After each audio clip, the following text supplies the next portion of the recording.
There's a lot of problems happening in the self-improvement community right now, and I've been in this community for over 2 years. So if you relate to being on self-improvement, thinking, okay, I'm sick of this life, I'm actually going to improve it, and you've seen results, this video is for you.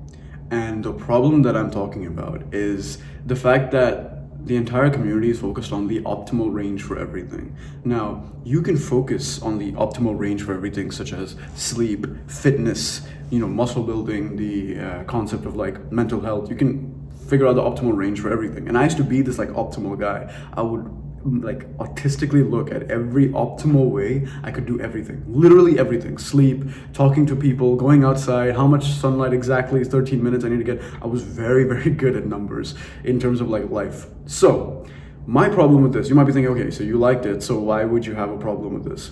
Is because most people, they don't need to look for the optimal, they need to look for the bare minimum. I'll explain the issue. When people are starting self-improvement, they're usually at below baseline in terms of productivity. It means like they're not even doing the minimum. They're just kind of like there, like fucking around, right? They're drinking every day or every weekend. They're fucking up their health. They don't study. They don't focus. They don't have any goals past anything. So why would they even try to be healthy? Because they don't have any goals past themselves.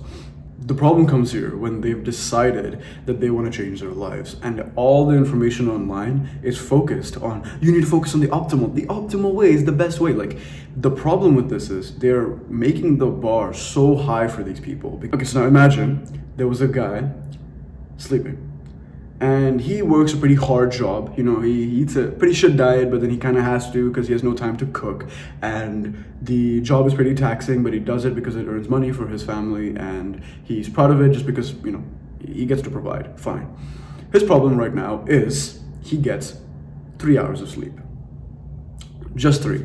And because the body adapts really well, he kind of just lives on like a lower like handicap zone where he's kind of just like a little bit more tired every single day, but he can still function. He's not really going to die anytime soon, so he doesn't really feel the need to change it. Now he starts improving his life. He thinks, okay, he watches these self-improvement videos, he reads books that are good for his brain, and he learns that sleep is better for him. But everywhere he's seeing that 8 hours, 9 hours of sleep is optimal. We would agree that 8 to 9 hours of sleep is optimal. So we tell him 8 to 9 hours of sleep is optimal. But the problem is, he doesn't understand, like he's not used to increasing his sleep capacity to even 6 hours, let alone 9. So he's gonna not be motivated to do it. And this is the sad part, right? I've seen a lot of instances where this is true, where everyone is in like a low frequency life, and they see this big like goal that, oh, okay, you need to work out 4 times a week, you need to sleep 9 hours a day, you need to get this minutes of meditation, you need to study this long, you need to do this that for exactly this long. They're bombarded with these high tier goals. When you can agree with me if I say this, if we told that guy, okay, instead of getting 3 hours of sleep, get 4. So for the next 2 weeks, he gets 4 hours of sleep instead of 3. It's nowhere near the optimal range.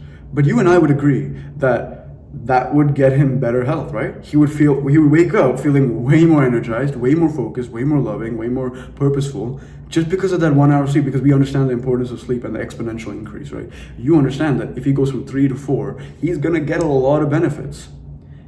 And this is what is not taught to the new like self-improvement people, is because they see this concept of like, okay, it's all or nothing. It's like you either stay shit or you go really, really all in. Now, if you want to achieve like the higher tier or higher frequency goals, absolutely. But when you're just starting out, adding that extra hour of sleep, studying for just 10 minutes more, just getting 1 or 2 minutes outside instead of 10 to 20 minutes when people don't even leave the house, meditating for literally 1 minute, saying I love you to one family member. All of this works because it starts rolling the ball for people to start getting into improving their lives efficiently. Now that I said it, it sounds pretty obvious, right? But you can see there's no content online that makes this clear. There's no content online. It's essentially very, very heartless, right? And I'm pretty sick of it, because when I started out, the thing is, I went all in. I thought, you know what, fuck it, because I was in a bad position in life. There's literally nothing I could lose. I might as well go all in. So I kind of went from 0 to 100 immediately. But it was very difficult. I fell off a lot, right? I'm not perfect, but I fell off a lot. If I was just taught that you just take it one step at a time, I would have made so much more progress so much quicker, and I would have stayed more consistent. So starting now, if you make self-improvement content or if you're on self-improvement, even I can follow this, and you're starting a new habit that you know you're not like you're subpar in, just understand that even the tiniest difference every week can change you. You can think of the guy who meditates 3 minutes a week. Sorry, no, 3 minutes a day for a week is better than the guy who doesn't meditate at all, right?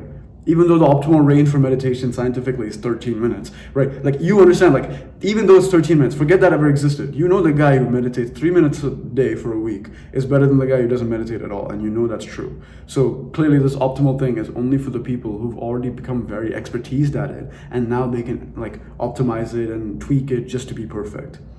But we're not looking for perfect, we're looking for consistent rewards and consistent outcomes. So starting now, if you're starting something, I promise I will do this too, you need to understand that you take shit slow. If you're starting to study and you don't have any motivation to study, literally study for 10 minutes a day, 5 minutes even, and then keep that habit. The one thing you gotta focus on is keeping that habit, because then you can easily increase it.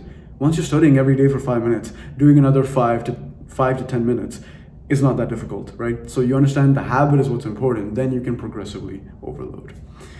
If you like this video and you want to see more, click the like button, and the subscribe button helps me and it tells you when I upload a new video. If you want to see more videos right now from me, click my face down there and a bunch of my videos will pop up.